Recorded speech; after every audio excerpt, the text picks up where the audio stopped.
आपल्या आजच्या गेस्टला कुठल्याच प्रकारच्या इंट्रोडक्शनची गरज नाही आहे. ती आहे आपल्या देशाची नॅशनल क्रश गिरिजा ओक गोडबोले. मी एक लहरी प्रकारची ट्रॅव्हलर आहे. तर मी एक दिवस एकीकडे, मग सगळी बॅगा बिगा उचलून दुसरीकडे, असं पण केलं जरा वेडेपणा. मग राजकोटला जाऊन ये, मग भावनगरला जाऊन ये, जामनगरला जाऊन ये, कच्छला जाऊन ये, असं पण करायचं. माझ्या आयुष्यातला एकमेव स्नोफॉल बघितला तो तिथे पाहिला. एक लकी नावाचं खूप फेमस रेस्टॉरंट आहे, त्याच्यात रेस्टॉरंटच्या मध्ये ग्रेव्ज आहेत. ते थोडंसं मुंबई पुणेचं कॉम्बिनेशन आहे, लंडन ॲज अ सिटी. एक तर माझं वॉलेट चोरीला गेलं पहिल्याच डेस्टिनेशनला. तू ला टोमॅटिना फेस्टिवल पण त्याचा अनुभवही घेतला रे. मला ही अपेक्षा नव्हती, तर आम्ही आपले करत गेले धाड धूड, सगळीकडनं टोमॅटो लागतात आणि तुम्ही 2 युरो दिले की ते तुम्हाला आंघोळ घालतात. So we have given a lot to Spain. तर मी एका वेगळ्याच ग्रुप बरोबर फिरत होते, त्यांच्याशी माझा काही संबंध नव्हता. पण एखाद्या शहरात जाऊन काहीच नाही करायचं किंवा एमलेसली फिरायचं, ह्यात जी मजा असते ना. ही कल्पना छान आहे. आम्ही एका अनोळखी माणसाच्या घरात एका खोलीमध्ये दोघी जणी थोडा वेळ झोपलो. सॉरी से नाही चलता, हरी पत्ती ढिली करो म्हणून तिने त्याच्याकडनं पैसे मागून घेतले. तर सोलो ट्रॅव्हल्सला मी खूप एनकरेज करते, आणि स्पेशली बायकांनी. जर सो गिरिजाच्या बकेट लिस्टवर काय आहे? मला अख्खा महाराष्ट्र पाहायचा आहे.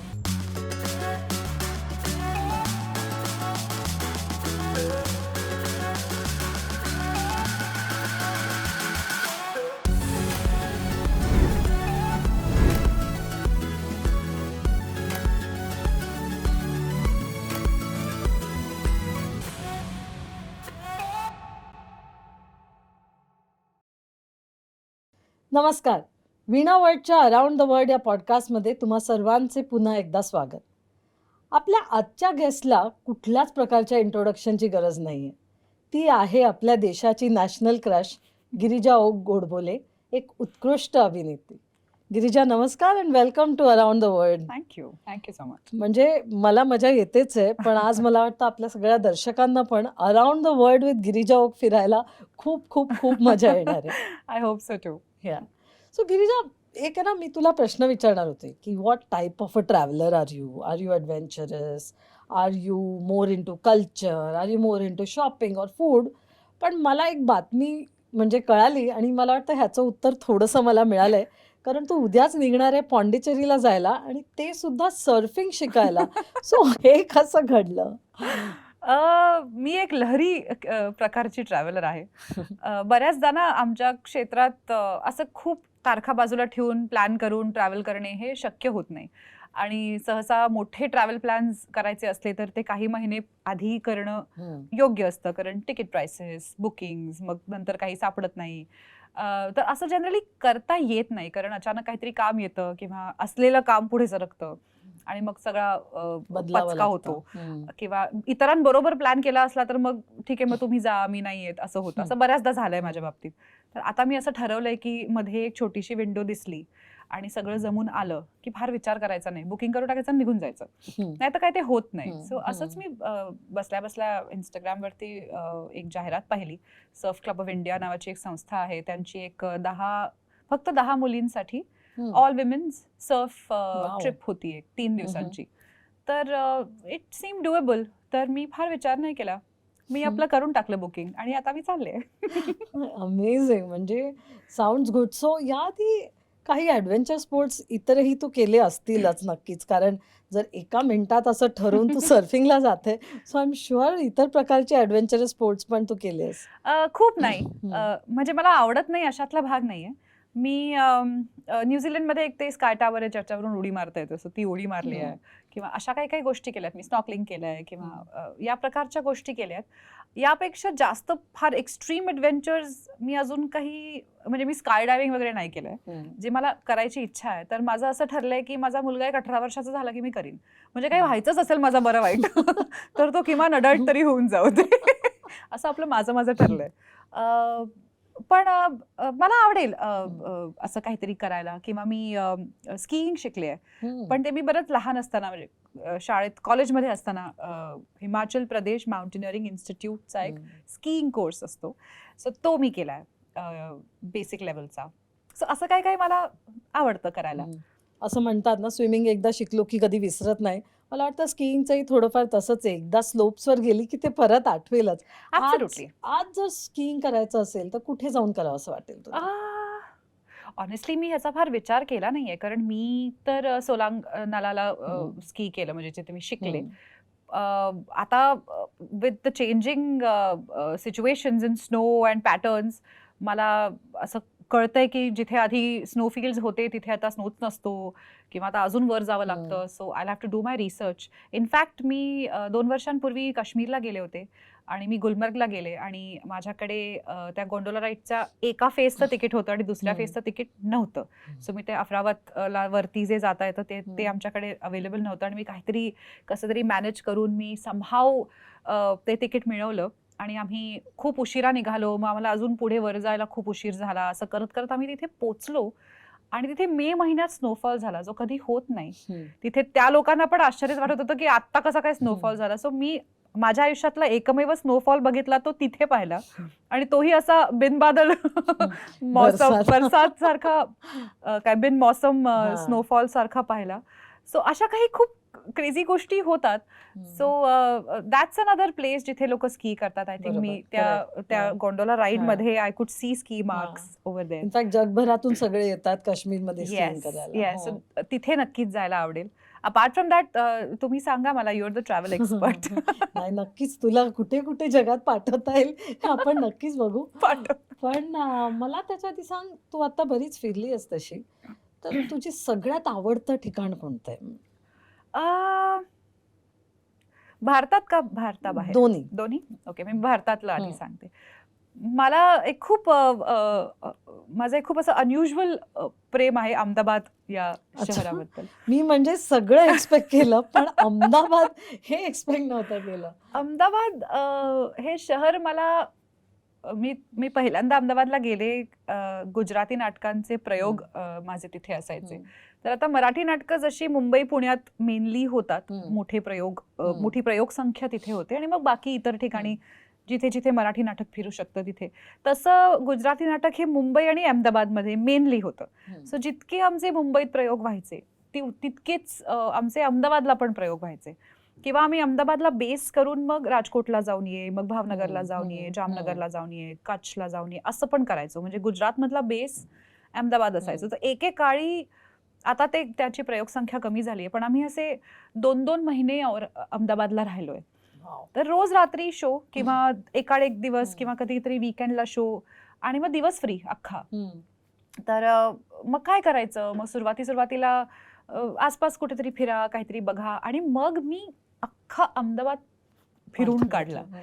सो मी अडालज वाव, किंवा सरखेज च्या तिकडे जो पॅलेस आहे ते, जुनी सगळी मार्केट, सदी सय्यदनी जाळी, ती जी सगळी मॉन्युमेंट्स आहेत तिथे, मंगलदासनी हवेली नावाचं तिथे खूप हो. It's a beautiful hotel. त्यांचाच एक वाडा आहे दुसरीकडे, सो तिथे सुद्धा they have made that heritage property. मग तिथे जाऊन पोळांमध्ये फिर. मी इतकं फिरली आहे तिथे. मग आतमध्ये राणीनो हजीरो नावाची एक जागा आहे GPOच्या बाजूला.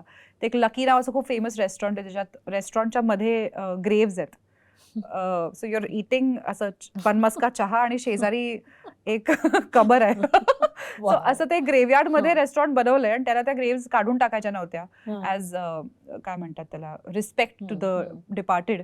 तर त्यांनी ते तशाच ठेवल्या. त्याच्या आजूबाजूला असं एक स्टीलचं कंपाऊंड सारखं छोटंसं केलंय.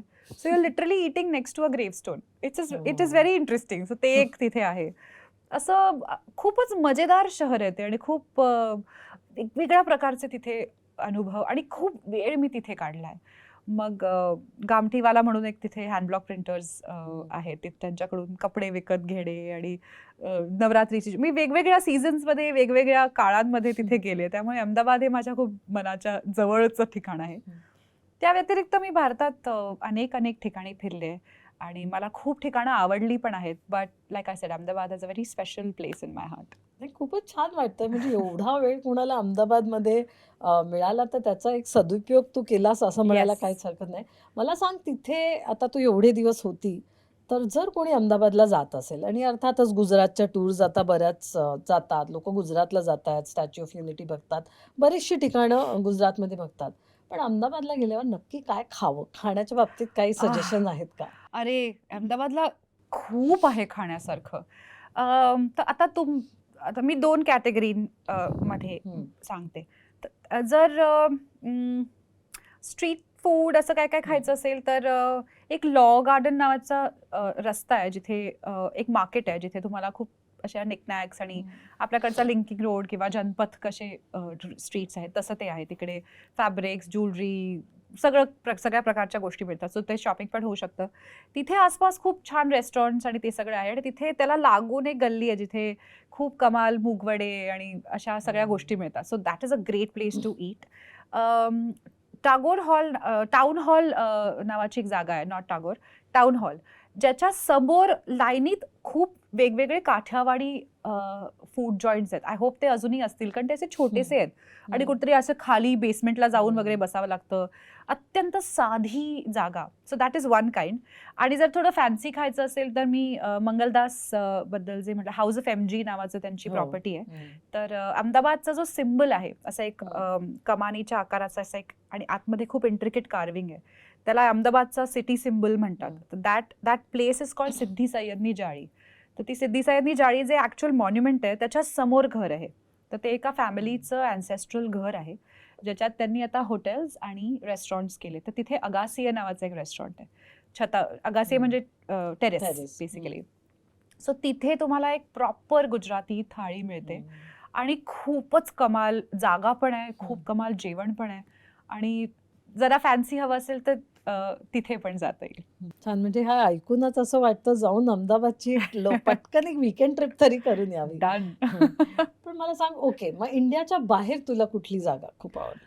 इंडियाच्या बाहेर मी सगळ्यात जास्त गेले लंडनला. ओके. मी 7-8 वेळा लंडनला जाऊन आले. सो मला ते शहर खूप आवडतं. ते मला खूप मुंबईसारखं वाटतं. त्याचा एक जो फील आहे ते थोडंसं मुंबई पुणेचं कॉम्बिनेशन आहे London as a city. So मला लंडन खूप आवडतं. सो या इंडियाच्या बाहेर तिथे कम्फर्टेबल वाटतं मला.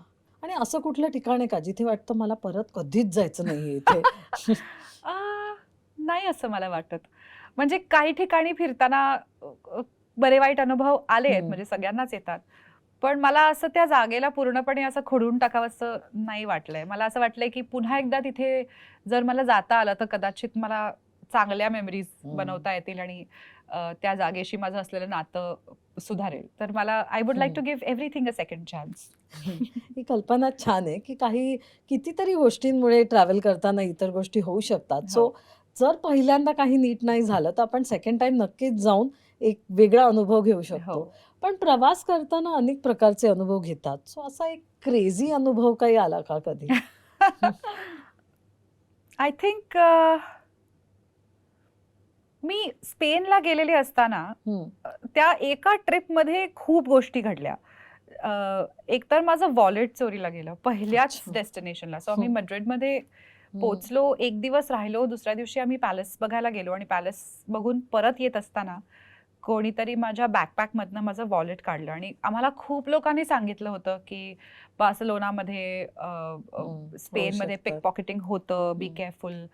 तर मी बॅकपॅक लावून फिरत होते, म्हणजे असं ते कुठेतरी ठेवून दिलं होतं किंवा असं काही नाही. ते माझ्या पाठीतून, म्हणजे पाठीवरच्या बॅकपॅकमधून कोणीतरी काढून घेतलं. तर ते गेलं. सो कार्ड्स गेले. आम्ही पुढे कार्स बुक केल्या होत्या सेल्फ ड्राईव्ह करण्यासाठी. माझा लायसन्स गेला. सो मला कार्स ड्राईव्ह करता आलं नाही. सो खूप कॅस्केडनी काय काय चुकत गेलं पुढे. पण एका पॉईंटला मी माझ्या काही लोकांबरोबर होते. आम्ही तिथे पोलीस कंप्लेंट केली, ट्रॅव्हल इन्शुरन्स होता. सो ते सगळं झालं सॉर्ट. परत येऊन इंडियामध्ये मला खूप मोठ्या प्रोसिजर्स कराव्या लागल्या कारण ते सगळे IDs परत मिळवणे आणि हे सगळं. फॉर्च्युनेटली पासपोर्ट नाही केला, फक्त ड्रायव्हिंग लायसन्स आणि अशा गोष्टी केल्या. ते सगळं परत कार्ड्स ब्लॉक कर, मग तिकडून मी फोनवरतून कार्ड्स ब्लॉक करत होते. सो आता एक गोष्ट बरी झाली आहे की फोनवरून आपल्याला जवळपास सगळं करता येतं. म्हणजे तेव्हा फोन टॅप्स नव्हते कार्ड्सवरती. ते जर असते तर मला कशाचीच गरज ऍक्च्युली भासली नसती. सो तो 1-2 दिवसांचा काळ जरा माझ्यासाठी असा होता की अरे बापरे, माझ्याबरोबर पहिल्यांदाच झालं होतं. त्याच ट्रिपमध्ये नेमकं आमच्या एका मित्राचा अख्खा बॅकपॅक पण गेला. So we have given a lot to Spain. त्या एका ट्रिपमध्ये आम्ही खूप लुटून आलोय. स्पेनवरती. तर आम्ही मॅकडॉनल्ड्सला आय थिंक ते सेल्फ सर्व्हिस किऑस्कवरनं सो तो दिवसच सुरू झाला जेव्हा आम्ही आधी ट्रेन मिस केली पहिल्यांदा. सो काहीतरी मिसकॅल्क्युलेशन झालं, रस्ते वेळेत पोहोचलो नाही आणि मी जस्ट म्हणजे असे मी त्या ब्रिजवर असे शिरलो आणि ती ट्रेन अशी आम्हाला निघताना दिसली. त्यामुळे ते एक झालं. I think we were going to Savio. So ती ट्रेन गेली, मग आम्ही दुसरी बुक केली, दुसऱ्या ट्रेनची तिकीटं बुक केली आणि मग ती एकत्र मिळाली नाही. कारण ती जिथे जिथे तिकीटं ज्या कोचेसमध्ये अवेलेबल होती तशी त्यांनी आम्हाला 4-5 जी काय आमची संख्या होती ती 1 इकडे, 2 तिकडे, 3 तिकडे अशी काढून दिली. सो ती तिकीटं घेऊन मग आता आमच्याकडे 1.5-2 तास होते. मग आम्ही काहीतरी खायला म्हणून गेलो तर त्याची बॅग आम्ही त्या किऑस्कवरती ते फीड करताना अशी मागून बॅग नेली कोणतरी. So it was very surprising आणि ती गेली. मग आम्ही परत त्या स्टेशनच्या पोलीस, आता मला सगळं माहित होतं त्यामुळे आता माझं असतं की मला फॉलो करा कारण आता मी एक पोलीस कंप्लेंट आणि सगळं केलेलं होतं. मग आम्ही ते सगळं केलं आणि मग आम्ही त्याचं काय घाईगडबडीतच होतं. म्हणजे ते आमच्याकडनं काय काय लिहून घेत होते. बरं, भाषेचं बॅरियर, मला तुटकी मोडकी स्पॅनिश बोलता येते, जस्ट अबाउट ऑर्डर प्लेस करणे आणि हे कुठे ते कुठे विचारण्यापर्यंत. पण त्या पलीकडे काहीच त्यांना कळेना आम्ही काय बोलतोय, आम्हाला कळेना ते काय बोलतात. हे सगळं आटपून आम्ही धावत प्लॅटफॉर्मवर पोहोचलो. म्हणजे ते 1.5-2 तास कसे गेले आम्हाला कळलंच नाही. आणि मी त्या ट्रेनमध्ये शिरायला असे आपली तिकीटं बघून कुठे कुठे जाणार, तर तो नेमका ज्याची बॅग गेली होती ना तो एकटा होता एका वेगळ्या कंपार्टमेंटमध्ये आणि आम्ही बाकी सगळे 2-2, 3-3च्या जोड्यांमध्ये वेगळीकडे होतो. तर ती अख्खी 2-4 तासांची जे काही ती जर्नी होती, तो बिचारा आपली बॅगही हरवली होती, एकटाच कुठेतरी पडला. तो बाहेर आल्यावरती ना असं कोणी काही बोललं नाही. आम्ही सगळे ट्रेनमधनं उतरलो, आम्ही सगळ्यांनी एकमेकांकडे बघितलं आणि आम्ही सगळे त्याच्याकडे धावलो. We all gave him a group hug. म्हणजे तो ऑलमोस्ट रडू लागला होता कारण त्याला असं कोणी त्याला हात धरून हेही म्हटलं नाही की अरे ठीक आहे रे, होईल. त्याचं कामाचं लॅपटॉप गेलं होतं बिचारा. So that was a very असं ट्रॅव्हलमध्ये अशा बॉन्ड्स आणि अशा मोमेंट्स तयार होतात ना, असं आमचं असं उगी करावं असं वाटलं त्याला खूप बिचारा. तर तो एक खूप बिजार अनुभव होता. पण बारिंग दॅट ती ट्रिप खूप कमाल होती. सो लाईक आय सेड, त्या ट्रिपमध्ये मी हे लक्षात ठेवू शकले असते की स्पेनमध्ये गोष्टी चोरीला गेल्या. पण मला असं वाटतं I have chosen to think about other things. त्या ट्रिपमध्ये मला सुंदर आहे स्पेन, म्हणजे खूप सुंदर आहे, खूप सुंदर आहे. सो मला खूप मजा आली. मला सांग, तू ला टोमॅटिना फेस्टिवल पण त्याचा अनुभवही घेतला राईट? हो, म्हणजे हो. इतर लोकांनी ते जिंदगी ना मिलेगी दोबारा मध्येच पाहिलेलं आहे आणि ते खूप छान रोमॅन्टिसाइज केलंय त्या मूवी मध्ये. हो. ऍक्च्युअल अनुभव कसा होता तुझा? ते तसं दिसतच नाही जसं ते त्या फिल्ममध्ये दिसतं, तसं ते काहीच नसतं. पण ते actually- अक्षरशः टोमॅटो फेकतात, हो, right? टोमॅटो फेकतात. तर ते तिकडे सगळीकडे लिहून ठेवलेलं असतं, सतत सांगत पण असतात की टोमॅटो नुसते फेकू नका. तुमच्या हातात जर अख्खा टोमॅटो आला तर त्याला आधी पूर्णपणे क्रश करा आणि मग फेका. कारण तुम्ही इमॅजिन करा, असे पूर्ण कडक टोमॅटो जर कोणावर असे होळीच्या फुग्यांसारखे आपण मारले तर ते फुटत नाहीत, ते लागतात बदा. हो. त्यामुळे जवळपास म्हणजे पिटून निघाल्यासारखंच होतं तिथे गेल्यावर. हॉस्पिटलला स्ट्रेट हो, म्हणजे डोक्याबिक्यावर मस्त सगळीकडनं टोमॅटो आदळतात. सो थोड्या वेळानंतर त्याची पूर्ण प्युरी होते, मग तो लगदा एकमेकांवर फेकणे ती वेगळी गोष्ट आहे. पण ते जेव्हा सुरुवातीला ते पूर्ण क्रश नसतात ना, तेव्हा ते बसतात मस्त जोरात टोमॅटोचं. मला ही अपेक्षा नव्हती. तर आम्ही आपले हा करत गेले, धाड सगळीकडनं टोमॅटो लागतात. आणि असे कोणी म्हणजे अनोळखी लोक पण फेकतात टोमॅटो एकमेकांवर. फेकतात आणि मधून एक मोठा ट्रक्स अनेक असे जातात ज्याच्यामध्ये आतमध्ये भरभरून टोमॅटो असतात आणि त्यात आत लोक असतात, माती पायाने हे करतात ना, काय तुडवतात, तसे ते टोमॅटो तुडवत असतात आतमध्ये त्या ट्रकच्या आत उभं राहून आणि ते आतून टोमॅटो बाहेर फेकतात लोकांवरती, तुडवलेले टोमॅटो. त्यामुळे राडा असतो. बिल्डिंगला ताडपत्री लावली असते अशी अख्खी, कारण सगळीकडे टोमॅटो उडतात. छोटासा एक डेझिग्नेटेड एरिया असतो जिथे आम्ही सगळे टोमॅटोची होळी खेळतो. बरं, ते टोमॅटोचा जो रस असतो तो ऍसिडिक असतो, तो डोळ्यात जातो आणि मग डोळे चुरचुरायला लागतात. त्यामुळे मज्जाच असते तिकडे सगळी. केसात स्कॅल्प चुरचुरायला लागतो, डोळे चुरचुरायला लागतात. सो ते सगळं मजा आली, खेळलो बिळलो सगळं झालं. आणि मग आता हे धुवायचं कसं? तर तिकडे असे काही शॉवर्स वगैरे नसतात. तिकडे ते ऍक्च्युअली गाव आहे आणि तिथे लोक राहतात. गाव म्हणजे काय छोटं शहर आहे. तर ते आपले होस पाईप्स घेऊन दाराच्या बाहेर उभे राहतात आणि तुम्ही 2 युरो दिले की ते तुम्हाला आंघोळ घालतात. So हे मला खूप मजेदार वाटलं होतं की त्यांनी त्याचा एक बिझनेस केलाय बुनियालच्या लोकांनी की ते आणि कोणाकडे गरम पाणी असेल ना तर ते त्याचे अजून 5 ते- युरो आपल्याकडे अशी थंड पाण्याची हा. बाटली मिळाली की बरं वाटतं तसं. सॉरी खूप थंडी होती तेव्हा तर ते अशा आणि ते टायमर लावून पाईप धरतात म्हणजे असं अच्छा, नाही की तुमचं तेवढ्या सगळं ह्याच्यात टोमॅटो आंघोळ करा. हा म्हणजे तुम्हाला अजून 2 युरोची आंघोळ करायची तर ते कॉइन बॉक्स सारखं असतं फोनचा वेळ संपली की दुसरा कॉइन टाकायचा तर ते असे पाईप धरून उभे राहतात इकडे तिकडे आणि मग आपण आपलं त्याच्या खाली जाऊन सगळं धुवून घ्यायचं. सो आम्हाला एक मुलगी भेटली जी आधी पण येऊन गेली होती तर तिचं असं म्हणणं ती जर्मन होती ती म्हणली we should do it the way the locals do म्हणजे लोकल्स जसे टोमॅटो खेळून मग कसं करायचे तर अशी शेवटाला त्या गाव जिथे घरं बिरं संपतात तिथे एक नदी आहे मोठी नाही आहे छोटीच आहे आणि पण त्याला बऱ्यापैकी प्रवाह आहे तर तिथे जाऊन लोकल्स सारखी आंघोळ तिथे करायची असेल तर आम्ही म्हटलं बरं चला आता आलोच आहोत तर हाही अनुभव घेऊ मग आम्ही त्या घसरड्या त्या सरफेसवरून आतमध्ये खाली जाऊन बिऊन मग त्या नदीवर आम्ही स्वतःच्या अंगावरचे सगळे टोमॅटो धुवून काढले आणि मग मजाच होती सगळी आणि असे कुठे कुठे टोमॅटो नंतर ती सालं अशी पुगळी होती ना सालांची ती सालं नंतर पुढचा एक आठवड्यावर कुठे कुठे सापडतात केसाच्या मुळाशी कुठे कानाच्या आत इकडे इकडे सगळीकडे तर मला असं बसल्या असा आपला हात गेला हाताला टोमॅटो अशी कुठनं टोमॅटोची सालं याची नखांमध्ये अडकले होते टोमॅटोच्या बिया अडकल्या होत्या बापरे कसं कुठे घास ब्रशनी घेऊन सगळं किती घासत बसणार आणि वास यायला लागतो असा एक टोमॅटोचा तर त्याच्या पुढे काही दिवस तरी मी केचपकडे मला बघवतही नव्हतं टोमॅटोच नको पण definitely an experience to remember it's an experience to remember it's a lot of fun आणि माझ्या अख्ख्या स्पेन ट्रिपमध्ये मला तुरळक 2 किंवा 3 लोक इंडियन्स दिसले किंवा बघितले असतील मी भेटले असतील किंवा मला हिंदी ऐकू आलं असेल त्यात मला 2दा फार 14-15 दिवसांच्या ट्रिपमध्ये 2दा कोणीतरी थांबून तुम्ही गिरिजा ओक्का असं विचारलं तर ते मराठी होते पण मला टॉमेटिनामध्ये कमीत कमी 50-60 लोकांनी ओळखलं 50-60 लोक लागून पण ओळखलं टोमॅटो लावून ओळखलं ते तर मराठीच होते पण कमीत कमी 200-300 इंडियन्स होते तर बॉलिवूडची कमाल अशी आहे की तिथे इतके भारतीय होते त्या एका फिल्ममुळे आता एक डेस्टिनेशन झालंय. गिरिजा तू बॉलिवूडचा उल्लेख केला तर मला सांग म्हणजे बॉलिवूड तू म्हणाली तसं की एकदा बघितलं की खरंच जावं असं वाटतं म्हणजे हे आम्ही अनुभवलंय कारण आईसलँड पण बघितलं तर गेरुआ हे एक गाणं आलं आणि सगळ्यांना आईसलँडला जायचं होतं पण असं भारतातलं कुठलं ठिकाण तुला असं वाटतं की जिथे बॉलिवूडमुळे असं छान वाटलं किंवा जाऊन ते दिसलं नाही किंवा तुला असं वाटलं अरे हे फिल्म्समध्ये असं होतं आणि प्रत्यक्षात कदाचित अजून सुंदर आहे किंवा काही वेगळे अनुभव होते का तुझे असे बॉलिवूड आणि इंडिया मला मजेदार हे वाटलं की आता गेरुआ फॉर दॅट मॅटर तुम्हाला त्याच्यामध्ये काजोल आणि शाहरुख खान सोडले तर ऍक्च्युली आईसलँडच किती सुंदर आहे हे दिसतं तर ते बघावंसं वाटणं त्याच्यात बघून हे मला साहजिक वाटतं पण मला सगळ्यात हसू जेव्हा आलं जेव्हा लोक त्या पँगॉंग लेकला सोडून त्या स्कूटरचे फोटो काढत होते 3 इडियट्स वाल्या तर मला असं वाटलं की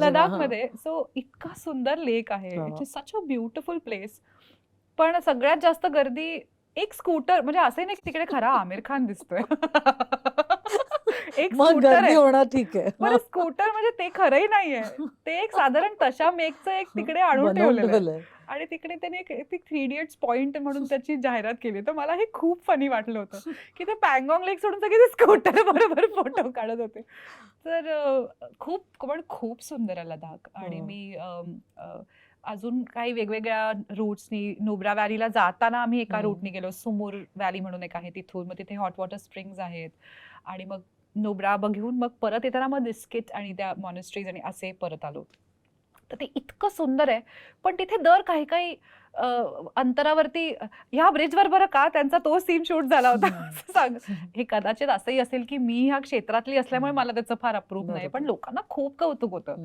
मग उतरून त्या ब्रिज पाशी इथे त्याला लक्षात येतं की ऍक्च्युली आपल्याला वळायला पाहिजे आणि मग ते परत वळतात आणि मग ते अरे तिचं परत लग्न झालं असेल तर काय हे इथे होतं बरं का असं की how can Ladakh you understand what I'm saying Ladakh can't be just the film because it's beyond the film पण बॉलिवूड. आय थिंक तो एक दृष्टिकोन ठेवून जर आपण सगळीकडेच प्रवास केला तर कदाचित we will enjoy the Yeah. Place so much better also, नाही का? Well, everybody has their own. Hmm. I understand.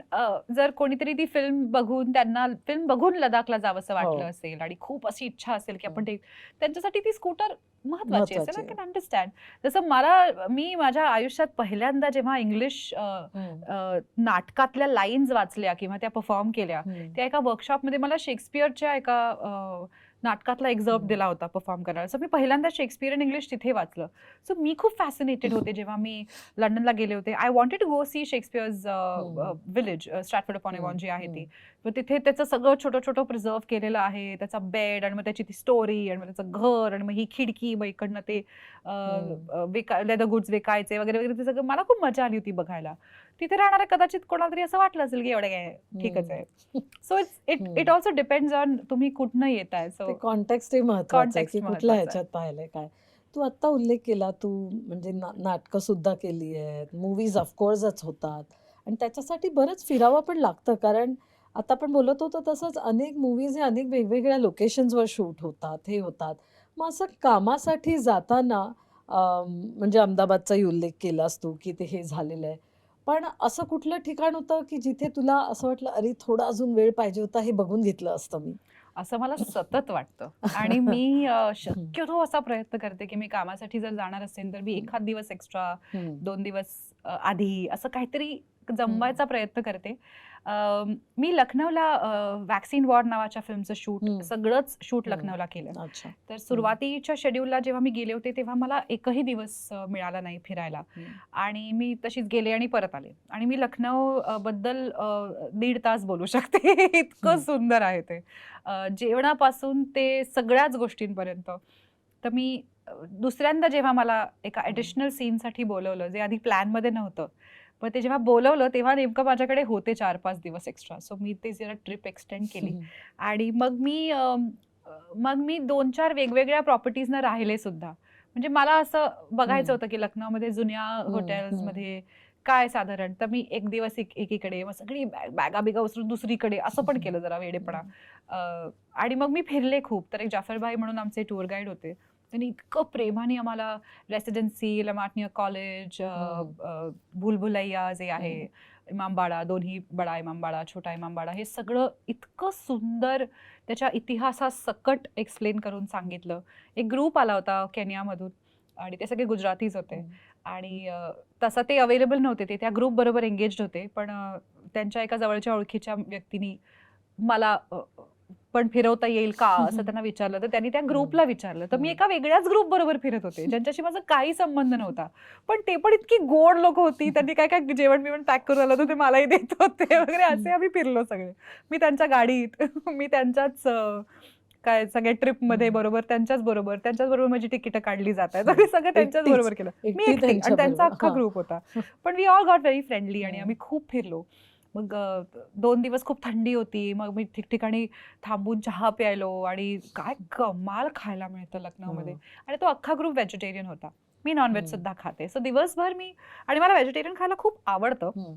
पण मला ट्राय करायचं होतं नॉनव्हेज जे लखनौला मिळतं. तर मी दिवसभर त्यांच्याबरोबर सगळ्या व्हेज ठिकाणी जाऊन ते सगळं छान छान खाऊन, गरम गरम समोसे वगैरे. आणि मग संध्याकाळ झाली आणि मग त्या ग्रुपला बाय बाय करायची वेळ झाली की जफर मला म्हणजे, निहारी, नल्ली निहारी, कबाब खाएंगे असं म्हणून मग आम्ही दोघं वेगवेगळ्या ठिकाणी, ते अकबरी गेट नावाचा जो एरिया आहे तिकडे, छोट्या छोट्या गल्ल्यांमधून आतमध्ये. तर ते म्हणायचे ये फेमस है लेकिन हम आपको कहीं और ले जाएंगे. म्हणून ते मला अजून का भलत्या गल्लीत जाऊन तिकडे आम्ही कुठे कुठे काय काय मस्त मस्त ट्राय केलं. तर लखनौ वॉज ग्रेट. तर हे त्या बाबतीत झालं. पण असं मी जिथे कुठे जाते तिथे मी शक्यतो प्रयत्न करते जरा फिरून किंवा लोकल कोणाला तरी विचारणं इथे काय बघावं. कधी कधी असं होतं की ज्या टिपिकल टुरिस्टी जागा असतात त्या बघायला आवडतातच, पण त्या व्यतिरिक्त अजून काहीतरी वेगळं बघायला आवडेल. बियॉन्ड जाऊन काहीतरी बियॉन्ड बघावं. जाऊन.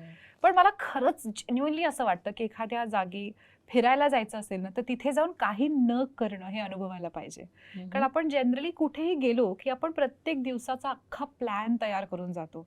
मग त्याच्यातल्या सगळ्या गोष्टी आपण त्या अनुभवतो, मग आपण परत येतो. पण एखाद्या शहरात जाऊन काहीच नाही करायचं किंवा एमलेसली फिरायचं, ह्यात जी मजा असते ना, म्हणून मला आय थिंक अहमदाबाद आवडतं, कारण मला तिथे जाऊन काही एम नव्हता की मला हे हे हे हे फिरायचंय.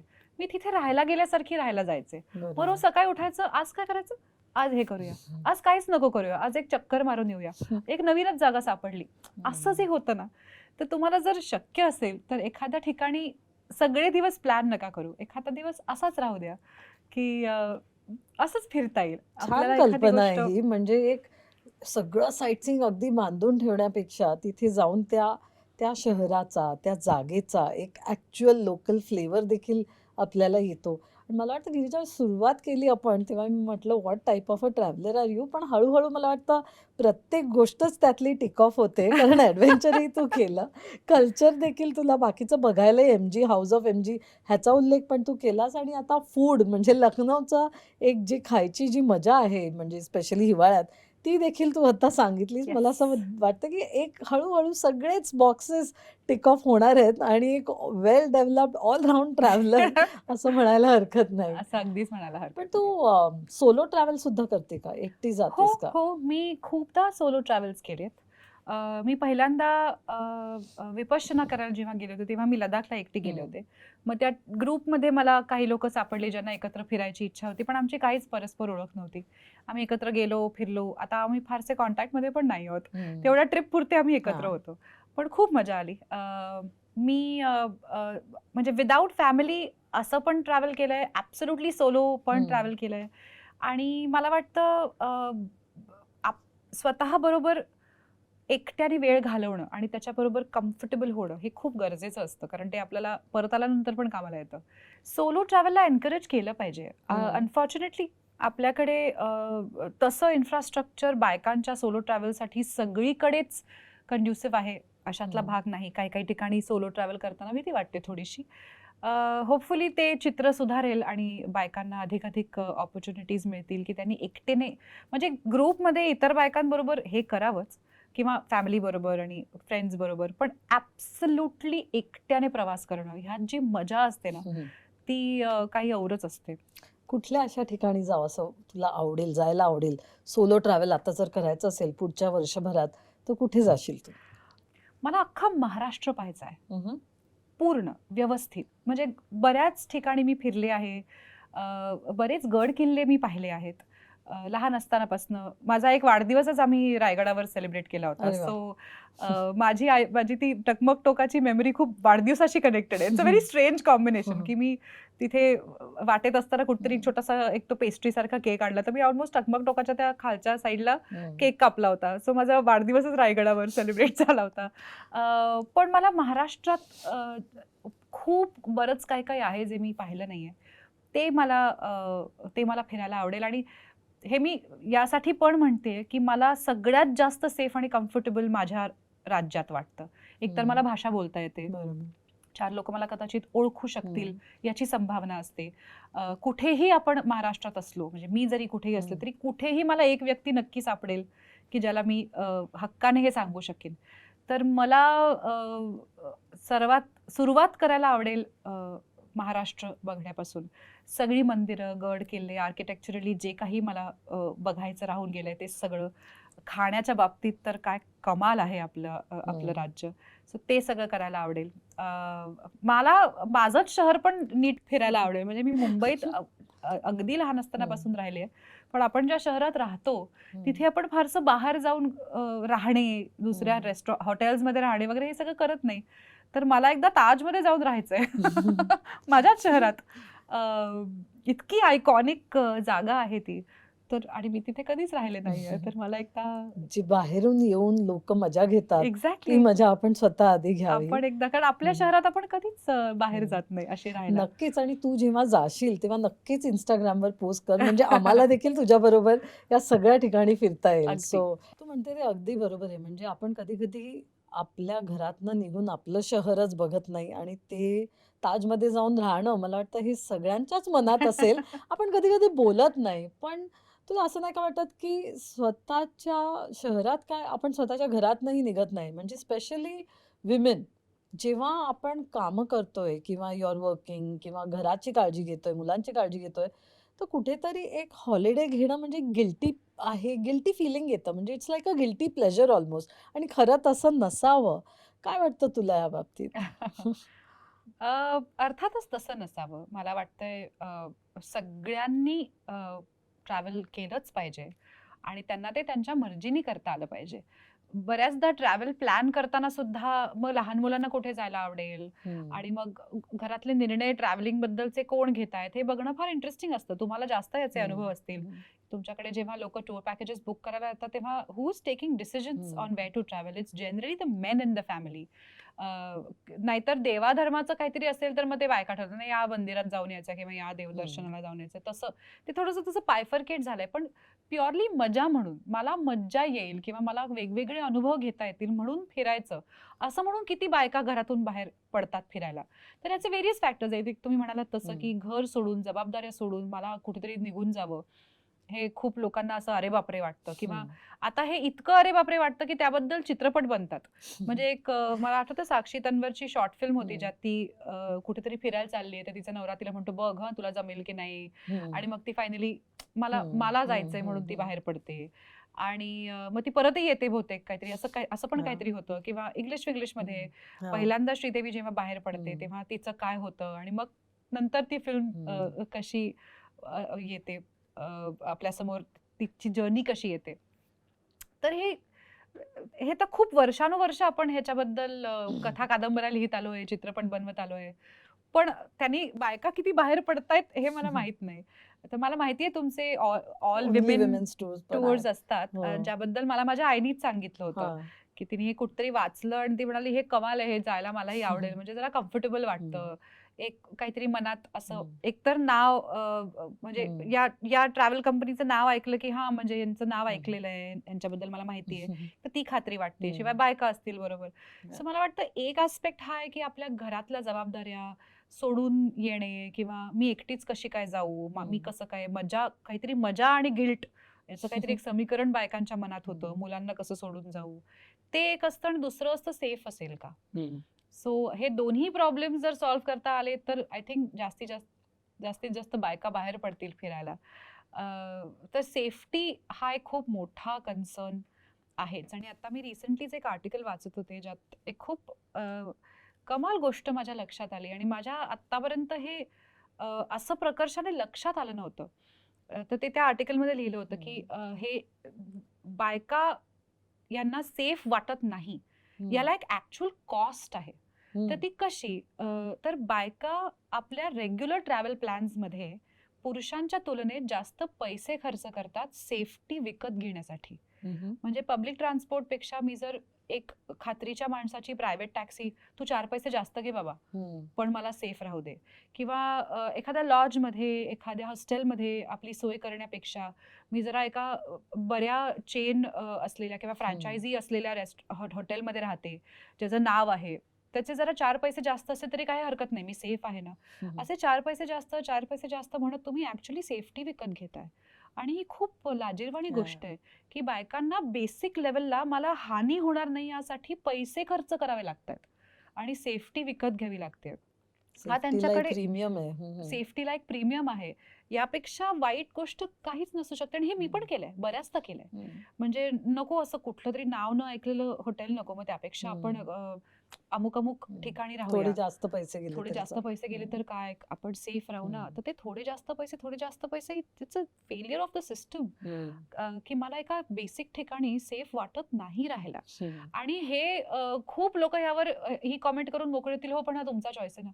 अरे पण नाहीये ना, मी तेच म्हणते की मला नॉर्मल माणसासारखं फिरायचं असेल तर मी फिरू शकत नाही, कारण मी सेफ नाहीये. मला महाग गोष्टीच कराव्या लागणार, कारण तसंच मला सेफ वाटतं. तर हे प्रॉब्लेमॅटिक आहे. मग त्याच्यासाठी सोल्युशन्स असे असतात की जिथे तुम्ही बायकांचीच ट्रिप करा किंवा तुम्ही एखाद्या ट्रस्टेड ट्रॅव्हल पार्टनर बरोबर ट्रिप्स करा. सो तुम्हाला तो अनुभव पण घेता येईल, पण ऍट द सेम टाइम तुम्हाला सतत सेफ्टी बद्दलचे बेसिक इश्यूज राहणार नाहीत.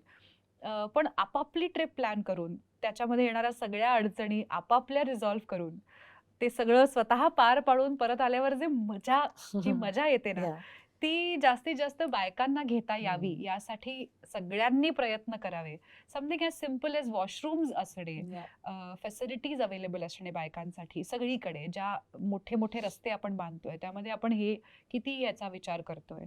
तर ह्या सगळ्या छोट्या छोट्या छोट्या छोट्या गोष्टी ज्यांनी बायकांचं डिफॉल्ट सेटिंग पुरुषांचं बाहेर पडणं आहे. जेव्हा हे डिफॉल्ट सेटिंग बदलून बायकांचं बाहेर पडणं पण होईल ना, तेव्हा या सगळ्या गोष्टी ऍक्च्युली त्याच्या जेवढ्या भोवती जास्त बायका बाहेर येतील तेवढी हे डेव्हलपमेंट पण होत Absolutely. जाईल. नक्कीच होईल. म्हणजे खरं आहे की बायकांनी नक्कीच बाहेर पडलं पाहिजे. आणि बरं वाटलं मला ऐकून की तू देखील सोलो ट्रॅव्हल करते, स्वतःहून जाते, सगळं करते. पण जर म्हणजे आपल्याला इतर फॅमिली बरोबर, फ्रेंड्स बरोबर देखील जायला आवडतंच, म्हणजे दॅट इज अ हॉलिडे. तर तुझा सगळ्यात फेवरेट ट्रॅव्हल कंपॅनियन कोण आहे? सो याचं असं एक उत्तर नाहीये, कारण मला वाटतं लाईक यू सेड वेगवेगळ्या वेळी वेगवेगळ्या म्हणजे आपण लोकांबरोबर. कधी ऍडव्हेंचर करायला जातो, हां. कधी फूड हां. Related travelling. सो असं मला सगळ्या प्रकारच्या गोष्टी करायला हं. आवडतात आणि माझा असा अट्टहास नसतो की सगळंच केलं पाहिजे. हं. पण माझं असंही म्हणणं नसतं की जाऊन फक्त मला काही बसून करायचं यायचं. नाही, हां, असंही हां. नसतं. एक मात्र मला लक्षात आलंय गेल्या काही वर्षांमध्ये की ट्रिप अशी प्लॅन करावी की परत आल्यावर रिलॅक्सेशनसाठी अजून एका हॉलिडेवर जायची गरज भासू नये. कारण लोक हॉलिडेवरूनच दमून येतात की आता I need another holiday to recover. तर असं प्लॅन करू नये की असं हेक्टिक हेक्टिक प्लॅन करून परत आले की नॉर्मल आयुष्यात येताना असं वाटतं अरे बापरे मी दमून गेले हॉलिडेमध्ये. तर जर फूड रिलेटेड ट्रॅव्हल असेल तर माझ्या नवऱ्यापेक्षा जास्त बेटर कोणीच ट्रॅव्हल कंपॅनियन या जगात नसू शकतो. कारण तो इतका प्रचंड फूडी आहे की तो जिथे आपण जाणार आहोत तिकडच्या सगळ्या जागांचा रिसर्च करून तिथे काय मागवायला पाहिजे, कुठे काय मिळतं, ह्यांचं असं म्हणणं आहे की इथे हे मिळतं पण मला असं वाटतं की आपल्या टेस्टनुसार आपल्याला ह्यांचं ऐकलं पाहिजे. असा तो महिनोन महिने रिसर्च करत असेल बहुतेक, किंवा त्याचा तयारच असेल रिसर्च, तो ऑन द साइड म्हणजे करतच असेल. विमानाचं तिकीट काढायच्या आधी रेस्टॉरंट बुकिंग होत आधी नाही ना? रेस्टॉरंट बुकिंग होतं आधी, किंवा असंही होऊ शकतं प्लॅनिंग कदाचित होतं. की त्याचे रिझर्वेशन तेव्हा मिळणार आहे तर त्याच्यानुसार ट्रिप प्लॅन करू, हे होऊ शकतं त्याच्या बाबतीत. तो प्रचंड याबद्दल पॅशनेट आहे. तो सगळं माहिती कॉर्नरासची लिस्ट काढून त्याच्यावर कुठले कुठले रेस्टॉरंट्स आहेत, ते इथे कुठले कुठले आहेत, मग ह्याच्याबद्दलचे रिव्ह्यू वाच, हे कर. तो अभ्यास करतो तो मनापासनं. तर मला कुठे खायला जायचं आणि काय मागवायचं आणि काय करायचं हे मला कधीच बघावं लागत नाही. तो असला बरोबर की मी तो जिथे घेऊन जाईल तिथे जाते, ते उत्तमच निघतं जनरली. तर फूड रिलेटेड तो. मला जर असं ट्रॅव्हलिंग करायचं असेल जिथे मला काही करायचं नाही, मला फक्त घेऊन चला. तर माझा एक मित्र आहे राकेश नावाचा, ज्याच्याबरोबर आम्ही स्पेन फिरलो. तर सगळी ट्रिप त्यांनी प्लॅन केली होती. आम्ही त्याला मम्मा म्हणायचो. तर तो मम्मा सांगेल तेव्हा उठायचं आणि मम्मा सांगेल तिथे जायचं. आम्ही काही Just डोकीच follow. लावलेलं, just follow, because he is very good. तर तो वेगळं काहीतरी करतो आयुष्यात. पण मी त्याला म्हटलं तुला जर कधी फावल्या वेळात काही करायचं असेल तर प्लीज लोकांना ट्रॅव्हल प्लॅन करून दे, कारण तो इतकं कमाल सगळं व्यवस्थित करतो. तर तो आणि या सगळ्या ऍस्पेक्ट्स मध्ये आणि beyond all of these aspects माझा फेवरेट ट्रॅव्हल कंपॅनियन हा माझा मुलगा आहे. अरे वा. मला कबीर बरोबर प्रवास करायला खूप आवडतं. एकतर माझी इच्छाही असते की मी त्याला वेगवेगळ्या ठिकाणी घेऊन जावं, त्याला गोष्टी दाखवाव्यात. तर आता तो त्या ट्रान्झिशनल फेज मध्ये आहे जिथे तो एक डिपेंडंट ट्रॅव्हलर मधून एक कंपॅनियन ट्रॅव्हलर कडे प्रवास करतोय. सो आता तो 12-13 वर्षाचा आहे. तर आतापर्यंत अगदी छोट्या छोट्या सगळ्या गोष्टींसाठी त्याला म्हणजे तो डिपेंड करायचा माझ्यावर, स्पेशली ट्रॅव्हल करत असताना. आता तो थोडासा मी जरा मॅप बघतो, मी नॅव्हिगेट करतो, असा तो झालाय. सो कधी कधी तोही एक कंपॅनियन म्हणून, एक पार्टनर म्हणून माझ्या बरोबर ट्रॅव्हल करतो. सो मी त्याच्याबरोबर खूप फिरले आणि मी सतत ऑपॉर्च्युनिटीज शोधत असते की मी त्याला घेऊन जावं. तर त्याच्याबरोबर मला फिरायला आवडतं आणि I am hoping that he slowly grows into a better and more bigger travel companion. म्हणजे मला अजून त्याच्याबरोबर फिरता येईल. आणि ते एक ट्रान्झिशन आपल्याला दिसत जातं जेव्हा मुलं अशी मोठी होत आहेत की त्यांच्या आवडी, त्यांच्या निवडी. मग असं कधी झालंय का की आता आधी तू स्वतः प्लॅन करायची किंवा तुम्ही काही ठरवले कुठे जायचं, पण आता कबीर बरोबर जाताना हे चॉईस बदलले आहेत, आता थीम पार्क्स जास्त आले आहेत किंवा म्हणजे द होल हॉलिडेची आयटनरीज बदलली कारण आता मुलाबरोबर जास्त ट्रॅव्हल करते? असं फारसं नाही झालंय. ह्याचं कारण एकतर त्याच्या फार खाण्यापिण्याला घेऊन किंवा इतर गोष्टींना घेऊन अशा फार स्पेसिफिक आवडी-निवडी नाहीयेत, की मला हे असं नाही चालणार, असंच पाहिजे, तिखट नाही चालणार. मग कुठेही गेलं की अरे बापरे त्याचं काहीतरी एक वेगळं बघा, असं काही नाहीये. तो आवडीने सगळं खातो, सगळीकडे फिरतो. सकाळी उठणं जरा आम्हाला कठीण जातं, पण ते सोडल्यास अर्ली मॉर्निंग प्लॅन्स असले की मग अरे देवा, असं होतं की आदल्या रात्रीपासून मला अशी तयारी करावी लागते, उद्या सकाळी लवकर उठायचं ना. मग तो एक मुद्दा सोडल्यास बाकी कबीरला त्या सगळ्या गोष्टी करायला आवडतात ज्या आम्हालाही करायला आवडतात. सो अर्थातच काही गोष्टी आम्ही बदलतो कबीर बरोबर असल्याने, पण आम्ही असं स्पेसिफिकली थीम पार्क्सला जा किंवा असं काही फार केलं नाही आणि त्यांनी असं काही फार मागितलंही नाहीये की मला इथेच जायला आवडेल तिथेच. तर मला त्याला लंडनला न्यायची खूप खूप इच्छा आहे, कारण तो प्रचंड मोठा हॅरी पॉटर फॅन आहे.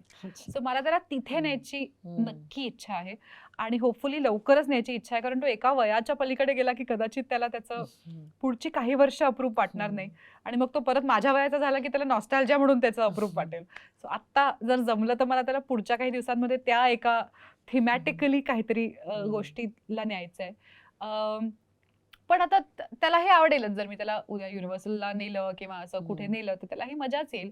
पण तसं नसलं तरी त्याला तो बऱ्यापैकी इझी ट्रॅव्हलर, त्याला छान खायला मिळालं, व्यवस्थित झोपायला बेसिक सगळं मिळालं आणि एक पुस्तक हातात असलं की तो चिल असतो, तो कुठेही बसून वाचू शकतो.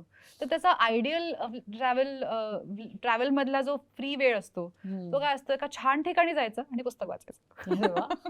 सो तसं खूप इझी आहे त्याच्याबरोबर ट्रॅव्हल करणं. लंडनला त्याला घेऊन गेली तर नक्कीच स्कॉटलंडला जा, कारण तिथे सुद्धा हॅरी पॉटरचे खूप काही तिथे पाहायला मिळतं. Yes. एडिनबरामध्ये मला वाटतं तुझं पण स्कॉटलंड झालेलं आहे. हो, कसं वाटलं स्कॉटलंड तुला? Very pretty. It's a different kind of a वाई, म्हणजे कंट्री साइडला फिरणं आणि मग ते खूपच सुंदर आहे. ते असं ते आधी छोटे कॅमेराज यायचे ना, दे were called point and shoot. त्याच्यामध्ये तुम्हाला काही सेटिंग बदलावं लागत नाही, तुम्ही असं पॉइंट केलं तर तुम्ही शूट करू शकता. तसं मला लोकेशन्स वाटतात तिकडची, की तुम्ही कुठलीही फ्रेम घेतली की तुम्ही फक्त असं एक हात धरले की ती फ्रेम असते. You can point and shoot. That is how pretty it is. तुम्हाला खूप मजा आली. Very interesting people, very different from UK. म्हणजे तुम्हाला एका प्रकारच्या लोकांची सवय होते आणि तुम्ही स्कॉटलंडमध्ये गेलात की अचानक भाषा थोडीशी बदलते, लोकांचं चे हावभाव बदलतात आणि खूपच सुंदर आहे. इव्हन बाथ, ब्रिस्टल, त्या सगळ्या जागा, कंट्री साइड ऑफ UK आणि लंडन ॲज अ सिटी फारच आवडतं. Are you more a country side person का सिटी पर्सन का both? I would say both. Again travel करायला मला सगळीकडेच आवडतं. राहायला कुठे आवडेल हा प्रश्न असतो, कारण तिथे तुम्ही आयटिनरी बेस्ड काही करत नाही, तुम्ही अदरवाईज पण वेळ स्पेंड करता. मग ते तुम्हाला सिटीत करायला आवडतं का कंट्रीला? तर मला आय थिंक कंट्रीला. म्हणजे लॉंग टर्म राहायचं असेल इव्हेंच्युअली, आता तर कामानिमित्त आपण सगळेच शहरांमध्ये आहोत, पण जर इव्हेंच्युअली मला हा चॉईस मिळाला की मला सेटल कुठे व्हायला आवडेल, तर मला आवडेल एखाद्या शेतावर एक घर बांधून तिथे राहायला. बघूया कितपत पॉसिबल होतं. छान. तू मगाशी म्हणाले की बरंचसं प्लॅन करता येत नाही आणि स्केड्यूलमुळे ह्याच्यामुळे फटाफट बॅग म्हणजे ठरवता आणि पटकन निघता. मग बॅग अशी भरलेलीच असते की बॅग भरणं हा it's just a matter of few minutes और एक अर्ध्या तासात पटकन भरून ओव्हर द होते? इयर्स आय थिंक मी पॅकिंगच्या बाबतीत खूप एक्सपर्ट झाले आहे. ओके. सो माझा एक सगळ्या मला डेफिनेटली लागणाऱ्या गोष्टींचं एक ट्रॅव्हल साईजचं एसेन्शियल पाऊच, मेजर सगळ्या गोष्टी, मल्टिपल त्याची पाऊचेस, हे सगळं रेडी असतं. किंवा एखादी गोष्ट ते इतकं फनी आहे, एखादी गोष्ट मी विकत घेतली, ती ट्रॅव्हल कशी करेल माझ्या बरोबर ह्याचा विचार मी आधी करते. So if I buy shoes, I buy travel shoe bags with it. म्हणजे नुसते बूट नाही विकत घेत, हे बूट माझ्या बरोबर फिरतील, मग हे कशात जाणार, तर ती बॅग आधी घ्यायची. असा सगळा विचार सुरू असतो माझा की हे कसं. किंवा बेसिक आता बऱ्याचशा ठिकाणी तुम्हाला इस्त्री किंवा सर्व्हिसेस, आयडिंग, बेसिक सर्व्हिसेस क्लोदिंगसाठी मिळतं, पण जिथे नाही मिळत तिथे माझ्याकडे कॉम्पॅक्ट स्टीमर आहे. मग that also doubles as an actual facial steamer. So I look for things that are travel friendly आणि कसं ते अडॅप्ट होतील. किंवा माझं एक इंटरनॅशनल ट्रॅव्हलचं एक वेगळं पाऊच आहे, त्यामध्ये अडॅप्टर्स आणि हे सगळं माझं ठेवलेलंच असतं. सो असं मी खूप पर्टिक्युलर आहे. माझं असं खूप कमी होतं की मी बाहेर गेले आणि अरे आता हे नाहीच आहे, आता हे विकत घ्यायला लागेल वगैरे, असं काही नसतं. माझं सगळं व्यवस्थित केलेलं असतं. मी खूप प्रवास करते. So me generally in one bag and out of one bag असंच म्हणते मी स्वतःला, की एका बॅगेतनं दुसऱ्या बॅगेत काही गोष्टी ट्रान्सफर होतात, मग फ्रेश कपडे येतात आणि मग ती बॅग बाहेर जाते. मग त्या बॅगेत मेकअपला पण जागा आहे की नाहीये? कारण आजकाल मी पाहिलेलं आहे ऑल ऑफ अस Instagram म्हणा, हे म्हणा, आपण जिथे जातो, काय करतो, ते सगळं लोकांबरोबर शेअर करायलाही सगळ्यांना हो, आवडतं. हो. पण मग हे करताना म्हणजे आता नवीन रूल्स प्रमाणे बॅगेत साइझेस कमी होत चालल्यात. लिमिटेशन्स आहेत वेटवर. पण आता Instaवर काय टाकायचंय, तर तो लाईट आला, हे आलं, ते आलं, अशा अनेक गोष्टी हो, चे हो. ॲडिशन झालंय. तुझ्या बॅगेत काय असतं? माझ्या बॅगेत मेकअपचं सामान खूप कमी असतं. अनलेस मी अशा कामासाठी जाते जिथे मला मेकअप करावं लागणार आहे. मग ते काम झालं. मग ते नॉट काम हॉलिडे. झालं, नॉट हां. हॉलिडे. पण मी हार्डली काही गोष्टी म्हणजे एखादं काजळ किंवा एखादं लिप बाम इतपतच 1-2 गोष्टीच ठेवते. आणि ते मल्टी यूज प्रॉडक्ट्स पण ठेवते. म्हणजे एकच गोष्ट बऱ्याच गोष्टी करणार असेल, तर असं प्रॉडक्ट असते. म्हणजे मला एक लिपस्टिक असं खूप वर्सटाईल वाटतं. You can use it as a blush, you can use it as a little bit of eye shadow, you can give it little colour. Specially cold प्लेसेसमध्ये जेव्हा आपण ट्रॅव्हल करतो, तेव्हा सडनली असं एक पेल दिसायला लागतं सगळं, कारण डिहायड्रेट होतो. मॉइश्चर लेवल्स चेंज होतात, त्याच्यामुळे स्किन वेगळी दिसायला लागते. सो एक लिपस्टिकची कांडी आणि यू आर सॉर्टेड. सो माझं makeup pouch is the smallest pouch in my bag. I hardly use any makeup. आणि मग ते कुठे तिकडे जाऊन मेंटेन करा. आणि शिवाय जेव्हा वेदर चेंज होतो तेव्हा your skin reacts very differently to the products that you using. So इथे मी जे वापरते they behave very differently when I go to say for example London. Completely वेगळं होतं सगळं, कारण स्किनचं सगळं टेक्स्चरच बदलून जातं.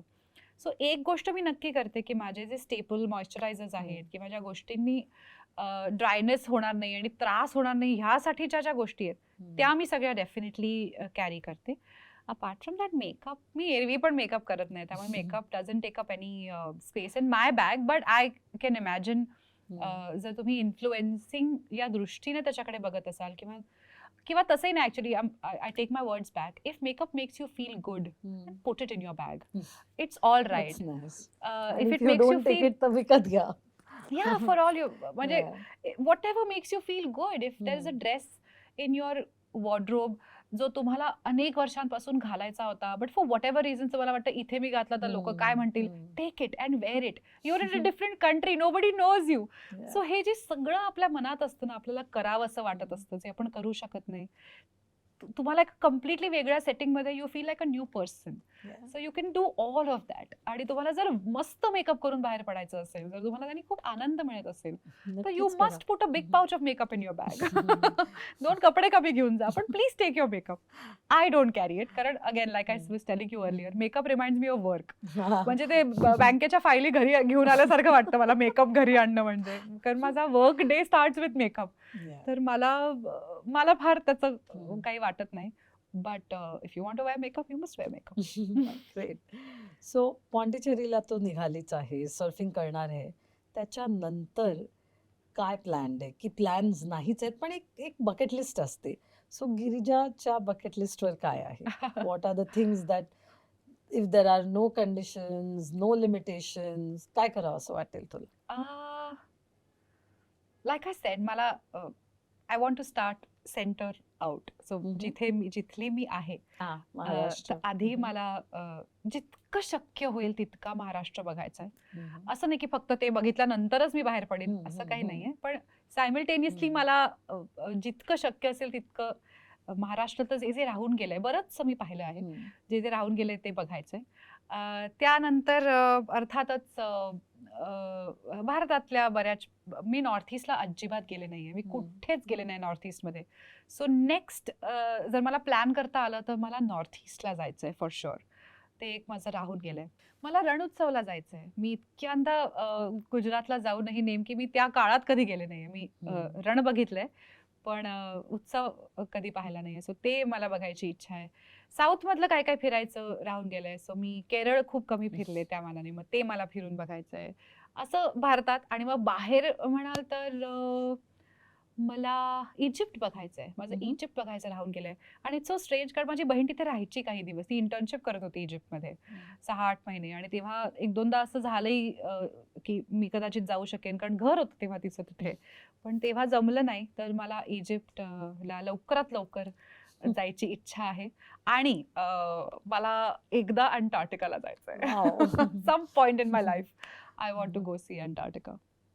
ही बकेट लिस्ट फारच छान आहे आणि त्यातल्या सगळ्या ठिकाणी तू जाऊन परत परत जाऊन यावं अशी इच्छा आहे आमची. थँक्यू. पण मला सांग, मगाशी स्पेनचा उल्लेख झाला, तर ह्या सगळ्या ठिकाणी फिरताना, आणि आता तर अजूनच होणार आहे, की लोक ओळखणार आहेत, लोक येतील, मग ते सगळं खूप ओव्हरवेल्मिंग होतं. ह्यात तुला स्वतःचा पर्सनल स्पेस मिळते की it just gets too much?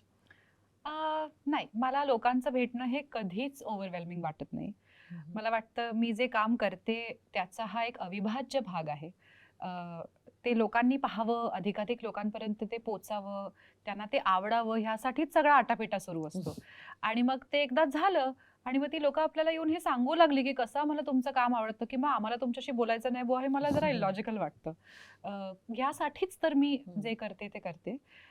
पण असं होऊ शकतं, की कधीतरी ते जरा खूप होतं किंवा अचानक खूप लोकं एकत्र येतात किंवा जरा गराडा होतो किंवा असं. तर मला वाटतं आत्तापर्यंत मी जेव्हा अशा सिच्युएशनमध्ये होते जिथे खूप लोकं आली किंवा एका पॉइंट नंतर मला त्यांना हे सांगावं लागलं, की आता मला निघावं लागेल. तेव्हा मी खूप छान त्यांच्याशी हे बोलू शकले, की आता मी निघते किंवा आता आपण नंतर भेटू किंवा जे काही, आणि ते त्यांनी तितकंच छान समजून घेतलं. त्यामुळे असं कधीच माझ्या बाबतीत झालं नाहीये, की मला ह्याचा त्रास झालाय किंवा मला आता कधी-कधी असं गर्दीमुळे किंवा फ्रेंझीमुळे असं झालंय. आणि ह्याच्याबद्दल मी अनेक इंटरव्ह्यूजमध्ये बोलले पण आहे, की एका ठिकाणी मी गेले होते तेव्हा त्या गर्दीमध्ये माझा पदर पिनपासून फाटला, केस माझे ओढल्या गेले आणि खूप बायका अचानक माझ्या अंगावर धावून आल्या. मग बॉडीगार्ड्स होते आणि असं सगळं ते झालं. पण जेव्हा लोकं भेटायला येतात किंवा बोलायला येतात तेव्हाची जी सिच्युएशन, मॉब सिच्युएशन्स बद्दल आपण नको बोलूया, पण असे जेव्हा भेटायला येतात आणि बाहेरच्या देशांमध्ये स्पेशली जर तिकडे राहणारी लोकं असली आणि ती भेटायला आली, तर त्यांना इथे इतकं बरं वाटतं. कारण तसंही आपल्या देशाशी संबंध सुटलेला असतो आणि तिथलं कोणतरी आपल्या राज्यातलं आपली भाषा बोलणारं असं कोणतरी भेटलं, की खूप प्रेमाने घरी या आणि हे खायला घालू आणि असं सगळ्या. तर मला ह्याचं खूप कौतुक वाटतं. मला खूप बरं वाटतं, की इतकं प्रेम लोकांचं आहे आणि मला नाही त्याचा कधी त्रास होत. आणि अशा प्रत्येक माणसाशी जे जे मला प्रेमाने येऊन भेटतात, त्यांना मी हे सांगूच शकते ना प्रेमाने, की आत्ता आपण थोडा वेळ ब्रेक घेऊया किंवा मला कुठेतरी जावं लागणार आहे. बरोबर. आणि असं मला कोणीच आत्तापर्यंत भेटलं नाहीत, की जे अडून बसतील, की याला काय अर्थ आमच्याशी बोला, असं होत नाही. So a conversation solves everything and it's just the love that overwhelms me honestly. खूप छान. आणि असंच फिरताना अनेक लोक भेटतात, अनेक प्रसंगही घडतात, की ज्यांनी ना काहीतरी आपल्यात बदलतं. सो बराचसा तुझा प्रवास झालेला आहे. असं एखादं काहीतरी लाईफ चेंजिंग म्हण, एखाद्याचं वागणं म्हण किंवा एखादा एक्सपिरियन्स म्हण, असं काही झालंय का? हल्लीच मी मागच्या वर्षीच मी जिम कॉर्बेटला गेले होते आणि मागच्या वर्षी नाही, मी ह्याच वर्षी गेले होते. जिम कॉर्बेटला गेले होते आणि तिथे आम्ही मी आणि माझी एक मैत्रीण, आम्ही दोघीच जणी गेलो होतो आणि आम्ही सफारीज बुक केल्या होत्या. आणि ते तुम्ही एकदा सफारीला आत गेलात, की ते नेक्स्ट अवेलेबल गाईड तुमच्याबरोबर बसवतात, नॅचरलिस्ट किंवा फॉरेस्ट गाईड ज्यांना म्हणतात. तर ते एक आमच्याबरोबर आले आणि ते एक बसले. ते एक कमाल व्यक्ती होती ती. त्यांनी गप्पा मारायला सुरुवात केली आणि आम्ही दोघी आमचं हसणं बंदच झालं नाही. ते अनेक वर्ष गाईड होते आणि त्यांनी आम्हाला 2 दिवस जे फिरवलंय, मला इतकी मजा कधीच आली नाहीये. त्यांनी आम्हाला कुठे-कुठे फिरवलं, काय-काय माहिती सांगितली, ते सगळं सांगितलंच. मग एका पॉइंटला दुपारी ते म्हणाले, "घर चलिए मैं खाना खिलाता हूँ." पण आम्हाला का असं वाटलं, की या माणसाच्या घरी जावं? आम्ही दोघे उठून त्याच्या घरी निघून गेलो. मग आम्ही त्याच्या बायकोला भेटलो. बरं, आम्हाला वाटलं हा माणूस असा दबंग आहे आणि इतका त्याच्यामध्ये म्हणजे असं एक स्वॅग होता त्याच्या बोलण्यामध्ये. प्रत्येक गोष्ट तो असा एक फिरवून स्टाईल. सांगायचा, की "देखिए शेर का कैसा होता है." अब देखिए ये जो चीते लोग होते हैं ना, त्याची एक अशी एक पद्धत होती स्टोरी बोलायची. टेलिंग. हां, आणि तो फारच मजेदार, तो कॅरेक्टर होता. तर आम्हाला वाटलं काय कमाल माणूस आहे. आम्ही त्याच्या घरी गेलो. तर आम्हाला वाटलं काय एक्सपेक्ट करावं माहित. त्याची बायको त्याच्या वरताण कॅरेक्टर निघाली. म्हणजे तर तो आम्हाला काहीतरी सांगून गेला. तर ती बाहेर आली आणि म्हणाली, "ध्यान मत दो ज्यादा." तर ती एनर्जी वाईज त्याच्यापेक्षा पूर्ण वेगळी होती, पण ती खरी डॉन होती. तर आमच्या लक्षात आलं, की आत्तापर्यंत आपण ज्याला गीता समजत होतो तो सीता होता. गीता तर ही आहे. तर आमचं साधारण असं झालं आणि मग त्याने मला खूप छान जेवायला घातलं. आणि मग एका पॉइंटला तो म्हणाला, की आप अब थोडी देर सो जाओ. तर आम्हाला का असं वाटलं की हे ओके आहे, हे सेफ आहे. आम्ही एका अनोळखी माणसाच्या घरात एका खोलीमध्ये दोघी जणी थोडा वेळ झोपलो. बरं आम्ही नंतर याचा विचार करत होतो आणि म्हणत होतो की हे किती रेकलेस वागणं आहे. इथे काहीही होऊ शकलं असतं. त्यांनी आपल्या बॅग्स ठेवून घेतल्या असत्या, आम्हाला बघ कोंडून ठेवलं असतं. कारण आम्ही छान उठलो, त्यांनी चहा रेडी ठेवला होता. आम्ही चहा प्यायलो, आम्ही काय काय गप्पा मारल्या आणि मग ती म्हणाली ते काहीतरी काल झालं होतं त्यांचं आपसात गडबड. तर तो म्हणाला सॉरी बोला ना. वो सॉरी से नहीं चलता, हरी पत्ती ढीली करो, म्हणून तिने त्याच्याकडनं पैसे मागून घेतले. मग तो आमच्याकडे बघतोय की आप दो तो मैं इनको दूं. मग आम्ही त्याला पैसे दिले. असं काहीही चाललं होतं. मग आम्ही नंबर्स एक्सचेंज केले, पत्ते लिहून घेतले. आता पुढच्या वेळेला आम्ही गेलो की त्यांच्या घरी जाणार आहोत आम्ही. असं सगळं त्या ट्रिपमध्ये झालं. आणि माझ्या लक्षात आलं मगाशी जो प्रश्न विचारला, taking that forward, actually human connection हे इतकंच ऑर्गॅनिक आणि साहजिक असायला हवं. आता प्रत्येकच वेळेला हे असंच होईल आणि तुम्हाला चांगलाच अनुभव येईल ह्याची काही खात्री नाहीये. सगळ्या प्रकारची लोक असतात. पण असं जग किती कमाल असेल ना की जिथे तुम्ही दुसऱ्या माणसावर विश्वास ठेवता ना, किंवा तो म्हणाला घरी जेवायला या, तर तुम्हाला हो म्हणताना विचारच करावा लागणार नाही. जर तुम्हाला असं मिळालं कुठे, असं जग जर असलं तर किती कमाल होईल. कारण फायनली आता आपण इथल्या इथे एकमेकांकडे बघून स्माइलही करत नाही, पण तुम्ही the moment you go outside, तुम्हाला एखादी एशियन व्यक्ती दिसली की तुम्ही लगेच त्याला बघून स्माइल करता, कारण तुम्हाला काहीतरी एक सेन्स ऑफ बिलॉंगिंगनेस वाटतं. किंवा तुम्ही त्यातल्या त्यात बाबा तो इंडियन आहे तर आपण त्याच्यावर विश्वास ठेवूया असंही म्हणता बऱ्याचदा. म्हणजे you would rather choose somebody ज्याला तुम्ही खरं तर ओळखत नाही पण तुमच्या एथनिसिटीमुळे तुम्ही कनेक्टेड आहात. तर इतकंच सहज ह्युमन कनेक्शन असायला हवं, किंवा असलं तर किती सुंदर असेल, असं मला त्या ट्रिप नंतर वाटलं की काय कमाल होईल ना जर आपण असंच कुठेतरी फिरायला गेलो आणि अशीच मित्रमंडळी बनवत राहिलो आणि अशाच ओळखी होत राहिल्या आणि तिथे कुठेच आपल्याला हा विचार करावा लागला नाही की अरे बापरे चोरी केली तर, आपल्याला काही त्रास दिला तर. हे सगळे विचार गळून पडले जर, तर काय कमाल असेल ना हे जग. आणि ते खरंच सुंदर जग असेल. आणि आय थिंक ट्रॅव्हलमुळेच हे कनेक्शन होतात. Absolutely. त्याच्यामुळे खूप छान वाटलं हे सगळं ऐकून. आपण बराच वेळ बोलतोय. सो आता जाता जाता जरा आपल्या जे दर्शक आहेत त्यांच्यासाठी गिरिजाच्या काही ट्रॅव्हल टिप्स ऐकायला आवडतील. बापरे. सो सगळ्यात आधी मी जेव्हा ट्रॅव्हलिंग करायला जाते, जर असं एखादं ठिकाण असेल जिथे मी आधी प्रवास केला नाहीये किंवा अनोळखी आहे, तर आधी मी तिकडचा वेदर फोरकास्ट काय आहे हे बघते. कारण त्यामुळे खूप गोष्टी आपल्याकडे ठेवायच्या नाही ठेवायच्या, साध्या सन अम्ब्रेलाज पासून ते पावसासाठी काहीतरी, किती गरमी आहे किती थंडी आहे ह्याचा आधी अनुमान येतो. सो आपल्याला त्याच्याने पॅक करता येतं. बऱ्याच ठिकाणी एक साधारण त्या जगाचा एक ड्रेस कोड असतो आपोआप सेट झालेला. तुम्ही जर आता रिसेंटली माझी एक मैत्रीण थायलंडला गेली, तर त्यांची क्वीन गेल्यामुळे the country is morning, so everybody is wearing black and blue and dark coloured cloth. So तुम्ही सडनली एका ब्राईट पिंक फ्रॉक मध्ये बाहेर पडलात तर तुम्हालाच एका पॉईंट नंतर असं वाटायला लागतं की अरे यार मी हे काय घातलंय. सो ह्या सगळ्या छोट्या छोट्या गोष्टी आधीपासून बघून ठेवल्या तर कदाचित त्यांनी फरक पडतो. ही एक मोठी टिप. दुसरी गोष्ट मला असं वाटतं की अनलेस तुम्ही अशा एखाद्या ठिकाणी जाताय जिथे सिव्हिलायझेशनच नाहीये, तर छोट्या छोट्या गोष्टींबद्दल काळजी करू नका. आपण कुठेही जगाच्या पाठीवर गेलो तरी आपल्याला बेसिक गोष्टी मिळतात. त्यामुळे प्रत्येक गोष्ट ठेवलीच पाहिजे बरोबर असं काही नाही. एक दोन गोष्टी आपल्याला तिथे जाऊन विकत घेता येतात. सो असं ते त्याचा एक स्ट्रेस येतो ना की अरे हे राहून गेलो ते राहून गेलं, तसं काही आता जगात राहिलं नाहीये कुठे. So pack well, but if you forget something there is always scope to buy it. तिसरी गोष्ट मला असं वाटतं की सगळ्यात आधी ट्रॅव्हलिंग करताना जे हुकतं that is hydration. A lot of people underestimate the power of having water. आणि हायड्रेशन हे इन्स्टंट रिलीफ सारखं वर्क करत नाही की गोळी घेतली आणि डोकेदुखी बंद झाली. पाणी प्यायलं की ते त्या क्षणी तुम्हाला काही ऍक्च्युली फार बेनिफिट देत नाही. तुम्हाला जर हायड्रेटेड राहायचं असेल तर तुम्हाला आदल्या दिवशीपासून पाणी प्यावं लागतं. सो बऱ्याचदा गाताना हे सजेस्ट करतात. सो आज घसा सुकायला नको असं वाटत असेल तर काल रात्रीपासून पाणी प्यायला सुरुवात करा. So when you are travelling त्याची काळजी घ्यावी लागते. बऱ्याचदा या भीतीने की मला खूपदा वॉशरूमला जावं लागेल तर मग मी कमी पाणी पिते असंही होतं, जे साहजिक आहे. पण शक्य असेल तितकं कीप युअर सेल्फ हायड्रेटेड, कारण it makes a huge difference. Me enough stress नाही करू शकत पाण्याचं महत्व, स्पेशली ट्रॅव्हल करताना आणि वेदर चेंज होताना. सो ते एक आहे. अपार्ट फ्रॉम दॅट मी इनव्हेरिएबली कुठेही जाताना कम्फर्टेबल फुटवेअर नक्की पॅक करते, कशाहीसाठी जात असले तरी, लग्नासाठी जात असले तरी सुद्धा. कारण काहीही झालं तरी चालावं लागतं आणि तुम्ही चालणार नसाल तरी पाय कम्फर्टेबल राहणं यापेक्षा महत्वाची गोष्ट मला ट्रॅव्हल करताना वाटत नाही. मी रिसेंटली कॉम्प्रेशन स्टॉकिंग्स वापरायला लागले फ्लाईट्समध्ये, ज्याने मला खूप फरक पडलाय. बसून बसून पायाला सूज येणे किंवा फ्लाईट्समध्ये पाय दुखणे या सगळ्या गोष्टींमध्ये खूप रिलीफ मिळतो. आणि त्याला काही वयाचं म्हणजे कॉम्प्रेशन स्टॉकिंग फक्त म्हाताऱ्या लोकांसाठी असतात असं काही नाहीये. कॉम्प्रेशन स्टॉकिंग्समुळे फ्लाईट फायदा. ट्रॅव्हल खूप सोपं होतं. सो ह्या काही गोष्टी मला वाटतं मी टिप्स म्हणून सांगेन. बाकी तर I think like I sed, what ever makes you happy put it in your bag.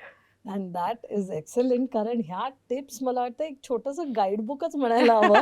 म्हणजे बॅग भरायला घेतली की हा पॉडकास्ट ऐकून नुसतं एवढं ऐकलं तरी नक्कीच आपण अतिशय सुंदर बॅग भरू असंही मला वाटतं. Girija, it was amazing. Thank you so much. कारण तुझा प्रवास हा असाच सुंदर सुंदर सुंदर अजून असा होऊ दे असंच मी म्हणेन. आपण इथे आज अराउंड द वर्ल्डमध्ये आहोत आणि around the world with Girija आपण फिरलोय. तर एक आमचं एक मेमरी बुक आहे ज्याच्यात तुझे थॉट्स हे आम्हाला खूप आवडतील Sure. बघायला आणल्याला. Absolutely. सो आपण ते हे करूया.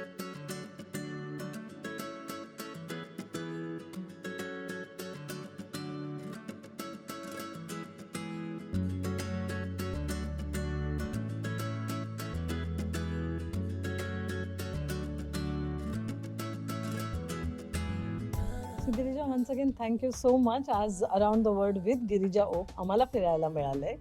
आणि तुम्हाला हा एपिसोड कसा वाटला हे आम्हाला जरूर कळवा. कमेंट करा, लाईक करा आणि शेअर करा आणि बघत राहा around the world with Veena world.